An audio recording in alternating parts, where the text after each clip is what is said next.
I'm here with Tim Bloomer, co-founder of Fell Brewery, and we're going to talk about their sustainability work, in particular calculating and bringing down carbon emissions at their brewery in Flookburgh, with support from the Westmorland and Furness Green Enterprise Hub. Welcome to the podcast, Tim. Thanks for joining us. Can you just start off by telling us the story of Fell Brewing and talk a bit about the work you do? Sure. Well, thanks very much for having me to begin with, Joe. It's a pleasure to speak to you today. So yeah, we've been operating for just over 11 years now. Fell is the consequence of me and my best mate from school coming out of the sort of 2008 financial crisis and the rubbish jobs market that there was on offer at the time. And with an awful lot of ignorance and naivety, thinking it would be really straightforward and easy to start a brewery and take the global brewing industry by storm and be multimillionaires after a couple of years. But here we are 11 years later, having come down to earth and grown up somewhat. And no, as much as haven't quite managed that agenda, we've had a really good run and have grown into an organization now who, through our bars business as well, employ in excess of 40 people and are well established across Cumbria and the wider north of England. That is impressive. When you were starting out around 2008, was that kind of at the time that craft brewing was taking off? Like, I think I remember like Brewdog was one of the biggest businesses that kind of started it. Were you part of that movement as well?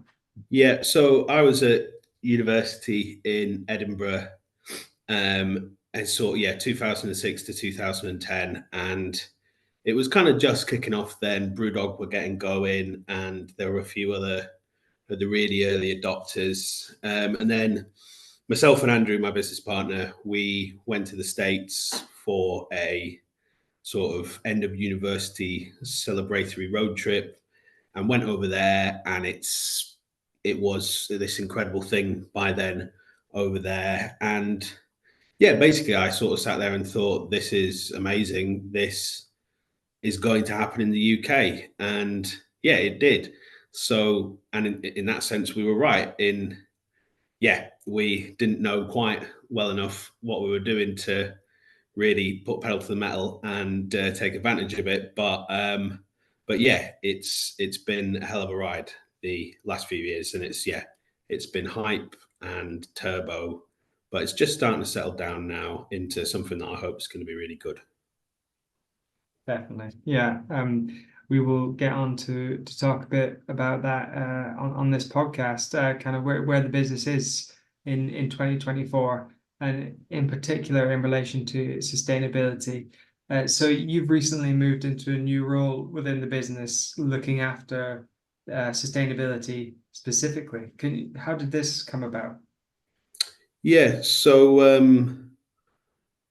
the business has been operated at director level by myself and Andrew from the get-go, and it has grown into, having been just the two of us grafting away on our own, to then getting a handful of employees as a team, to us realizing kind of middle of the way through last year that there are, in some cases, 4 layers of management at this sort of stage. And basically, after a lot of soul searching and a lot of thinking about our priorities and what we wanted to do, we've kind of landed on the decision that we didn't really have the expertise ourselves.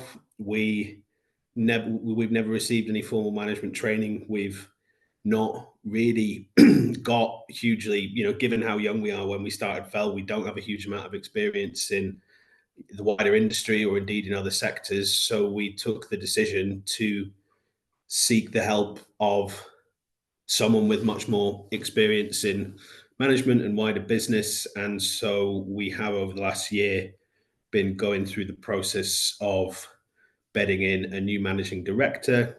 He officially took over the reins at the start of this month. And as a consequence, Andrew is continuing his role as operations director and will stay very much busy with that. But I am now given the space to move into this new role because it has become the thing that I find the most interesting in the business and that I'm the most passionate about.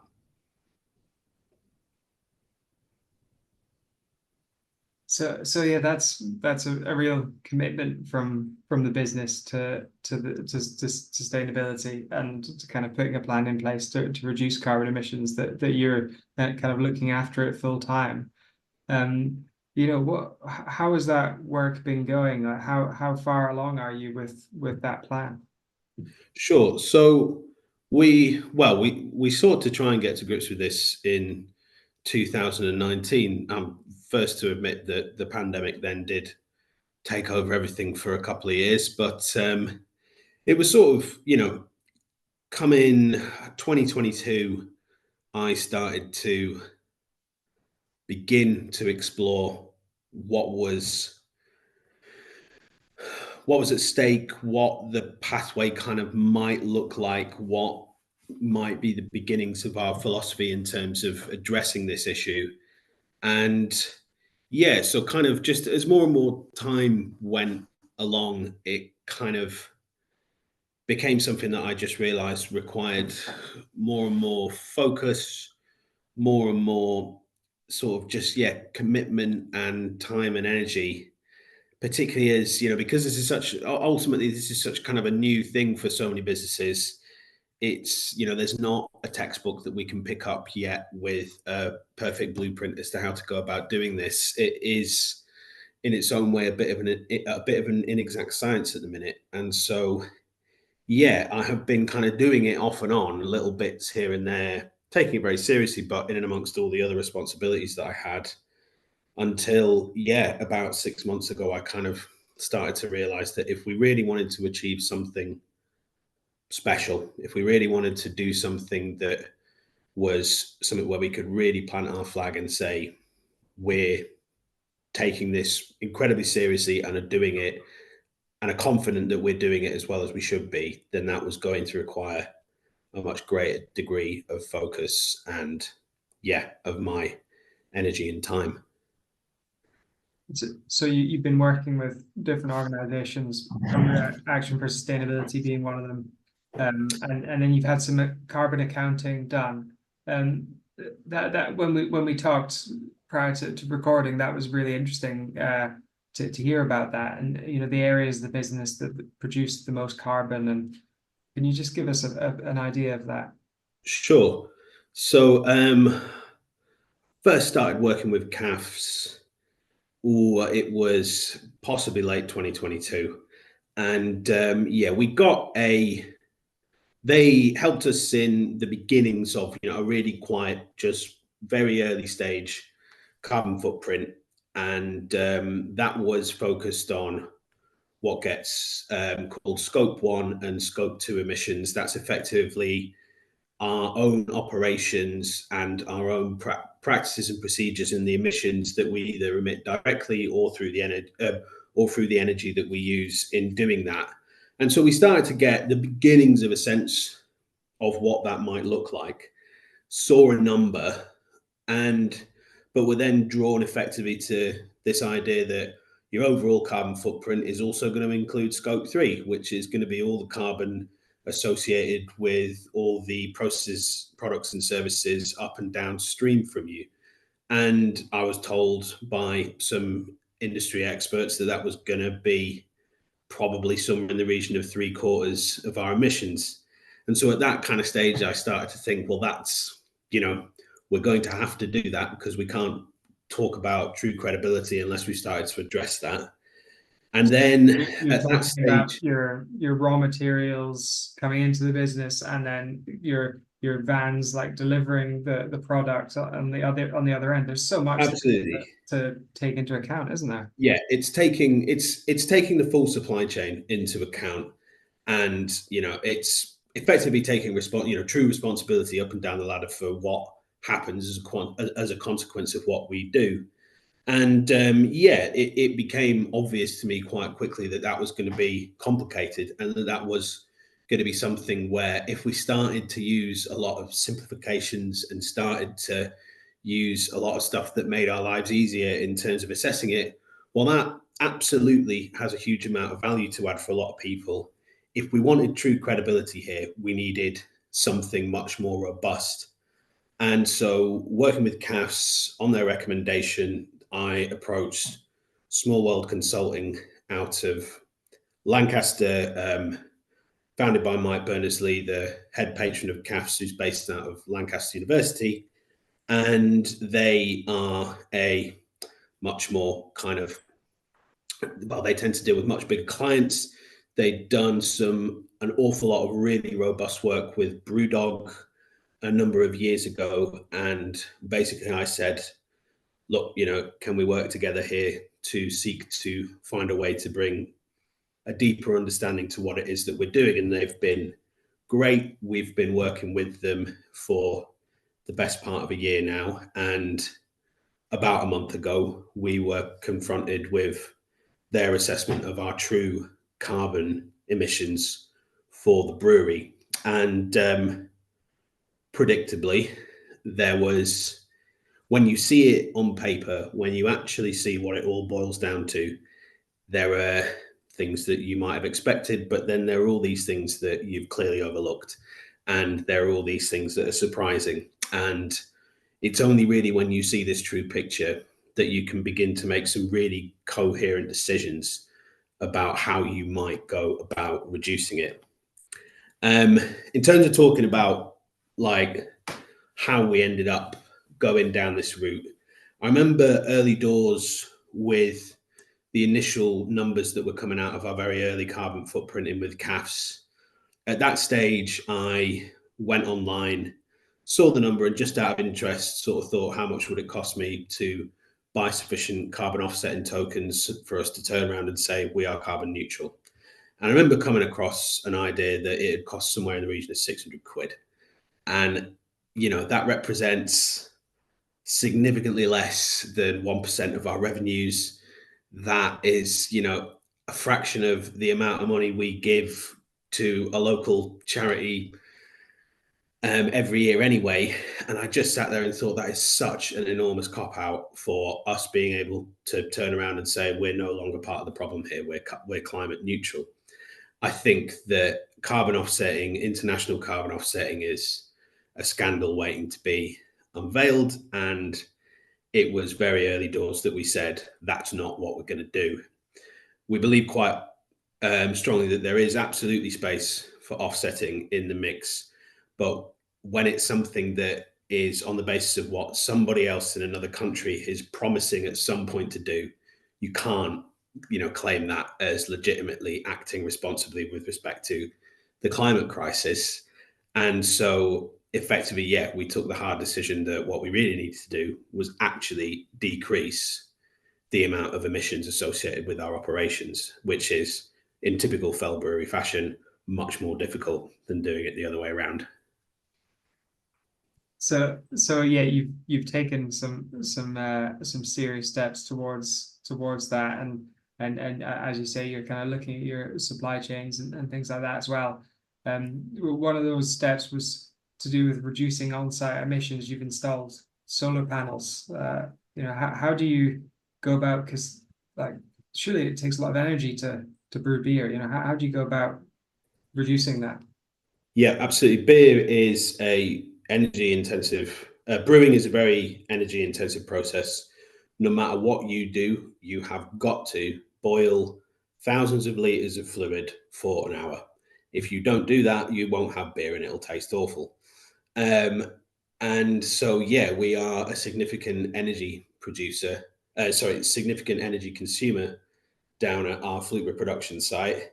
But like so many small businesses, we operate in an industrial unit with a big roof. And so in early 2021, we started looking into the scope for putting a big solar array on our roof. work closely with a local company called Glow Solar based out of Levens, who I'd recommend heartily to everyone.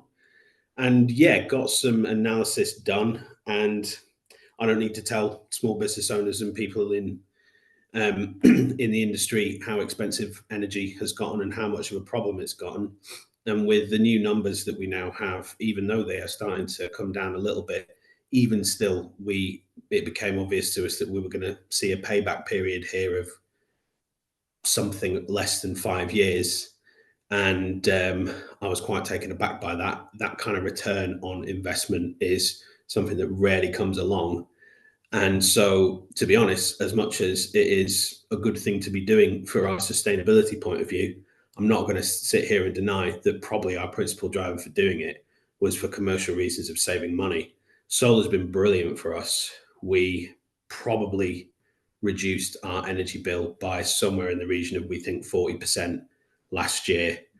And yeah, we are on track to repay our investment in solar in just over 4 years at the minute. And yeah, I'm really quite staggered. They should have a lifetime of, if everything goes well, 20 years and should generate lots of electricity for at least 10. Wow, that's fantastic. In our discussion prior to the recording, we also talked about the vehicles that you use, and you're concerned about the emissions from them, and you're speaking to CAFs about EV possibilities. How have you found all of that?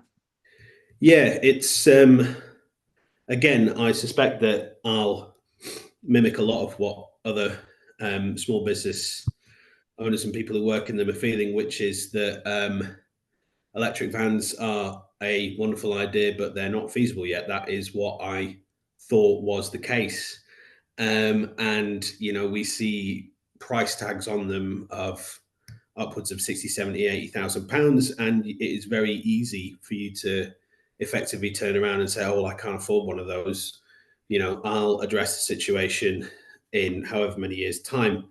But yeah, this has climbed right up our agenda now because we have effectively begun to realize that the time for change is not in the future, it's now. And indeed, again, an awful lot of the economics are starting to stack up in favor of them as well.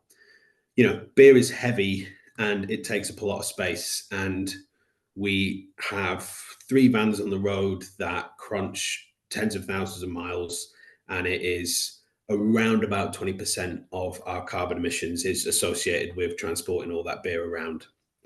Diesel is a huge cost for us, and also keeping those vehicles on the road and keeping them maintained is also a huge cost for us.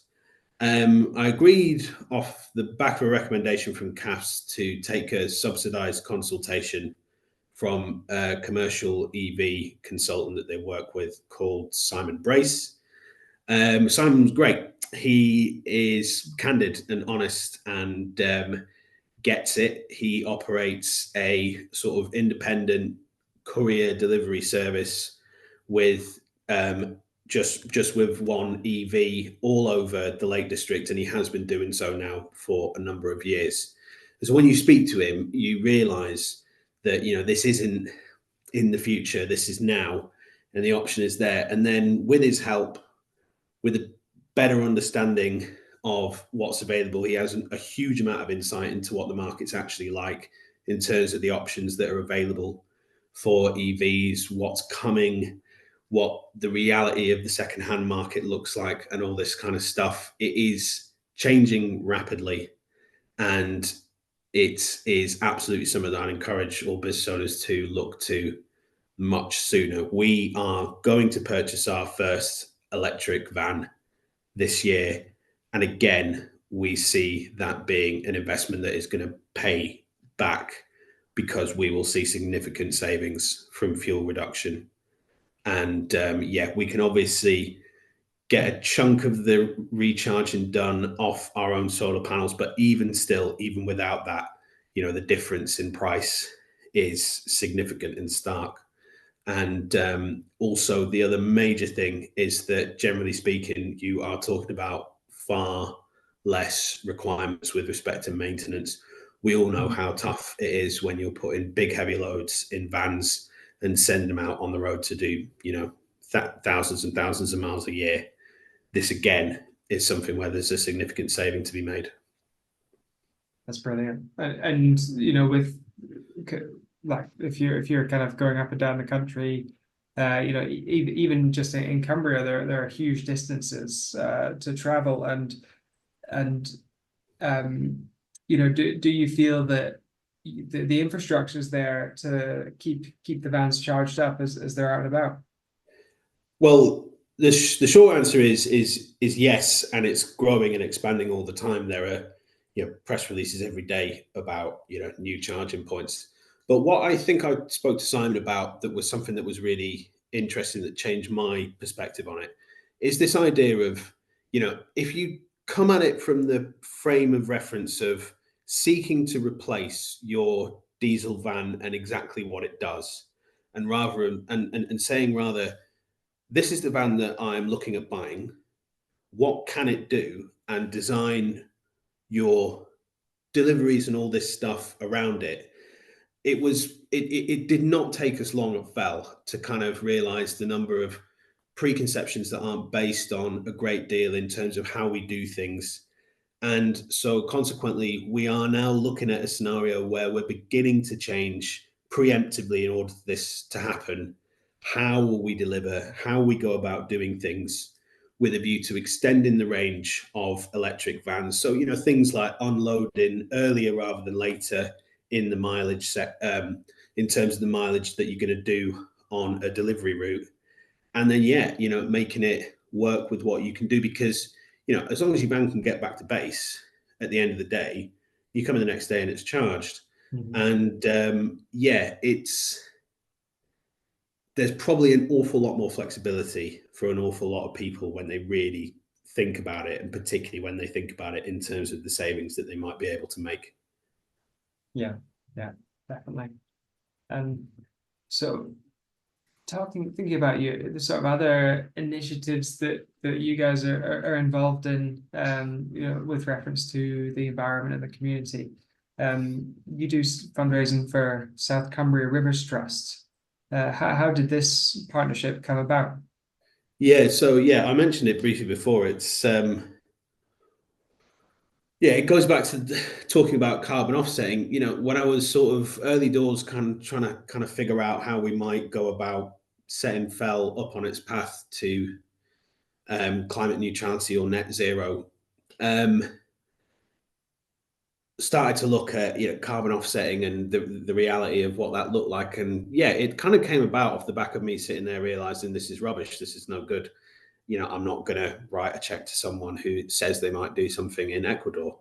And so basically what occurred to me was that South Cumbria Rivers Trust plant a lot of trees every year, and they boost biodiversity. They encourage growth of vegetation on riverbanks.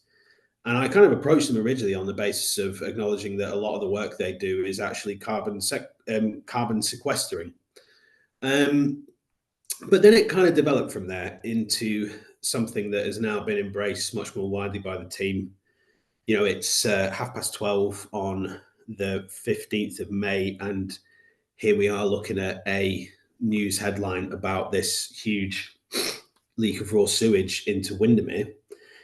We are a community-minded business, particularly through our bars businesses. They are well supported by a lot of regular customers who come in, and because we have good retention of our staff, we are a tight-knit team, we get to understand what matters to our community. And it just seems to be something that really gets under the skin of people here in Cumbria. These lakes and rivers are this integral part of our landscape and our lives, and they are not getting looked after as well as they should be. And we want to see them being looked after better, and we want to see people, particularly the authorities, taking it more seriously. And so, it just seemed to be something that the more I spoke to people, the more it was kind of something where everybody could agree, particularly locally. And so I started talking more and more to the trust and just getting a really good understanding of the kind of practical approach that they take to things. They do a lot of work that is, very much in collaboration with the agricultural sector. It's done by consent. They do a lot of stuff that could be win-win for everyone. And it's just taking the deep understanding that they have and applying it to making our waterways better. And yeah, I was really impressed by the work that they did. They are just up the road from the brewery, and kind of, again, similarly to Fell, they're a young team and they're a passionate team and they're committed to what they do. And so, yeah, we have a beer called Gill. It is our kind of easy drinking golden ale that we have on cask. And I sat there and effectively realized that there was the scope for us to do a kind of direct fundraising scheme specifically through that beer, particularly it being called Gill. And so, yeah, every time someone drinks a pint of Gill, we make a donation to South Cumbria Rivers Trust. We are just getting to, it will be the 1 year anniversary of this at the end of this month. And we will write, well, we have already written a couple of checks, but overall we'll write another check, which will take our annual total to just shy of £5,000. And the big thing that the Rivers Trust said, and which is kind of at the heart of our major commitment to them, is that, like so many charitable organizations that do a lot of project-based stuff, that do a lot of stuff that is a bit here, there, and everywhere, the thing they really need is long-term commitment with respect to fundraising. So much stuff is reliant on applying for a new bunch of things, and maybe you'll get it, maybe you won't. And so this is a commitment that we are making for years to come. This is not something we're about to stop. This is something that we hope to be able to say to them, you can rely on this as part of your fundraising for years to come. And it's been a brilliant collaboration. That's brilliant. Yeah, I think the ability to help clean up Cumbria's rivers and lakes by drinking beer is a win-win Indeed. situation. Yeah, definitely. Absolutely. It's a great initiative, and I'd encourage anyone to check out Fell Brewing's website for more information on that. Just one last point before you leave, Tim. What's your advice for other businesses looking to go down the same route you guys have gone down? Yeah. So I think, there's, what I'd say is that there's a lot of thought out there that this is big, that it isn't revenue generating, that this is something that it is easy for small business people to put on the back burner with a view to getting round to one day. And I get it. I totally understand that we are busy people and we have incredibly busy lives. But my message to other businesses look to decarbonize would be that this is perhaps easier than you think, particularly if you take the outlook of, rather than getting a grips with how do you get to the end goal of being net zero, if you ask yourself the questions, what are the easy wins that we can make? Where can we make a start that is going to be really meaningful, that is, set yourself up to succeed. That's kind of where we've gotten to, and now we will get to the nitty gritty of really kind of bed down into details. But our experience, frankly, so far has been cost saving, and that's really, really good. And so CAFS is a brilliant organisation, and I am yet to give them any money, I'm pretty certain. And yeah, they are here. They are different to your average kind of local sustainability group. There is world-class expertise in this organization, and it is available for all businesses in Cumbria to seek to. So, particularly with the Green Enterprise Hub, I'd encourage everyone to reach out to them, even if it is sort of say, I'm right at the beginning of this journey and I don't know what I'm doing. This is something that we all need to get to grips with. But yeah, my overall message would be it doesn't need to be something that's really daunting and intimidating, and it can be a really positive experience all around. That's brilliant. Thank you, Tim. And we'll put those links to the CAF's website and the Westmorland Furness Green Enterprise Hub in the description. Yeah, Tim, thanks so much. It's really inspiring stuff. And yeah, you've given us kind of a very honest sort of review of the challenges you faced and then like the successes that you had and the surprises along the way. So yeah, thanks so much and all the best with the rest of the project. No, thanks ever so much for having me, Joe. It's been great to spend some time with you. And yeah, anyone who wants to reach out to me, ask me any other questions, fire me an email, Tim@Fell Brewery. Let's all, get stuck into the journey. Brilliant. Bye for now. Fantastic. Goodbye.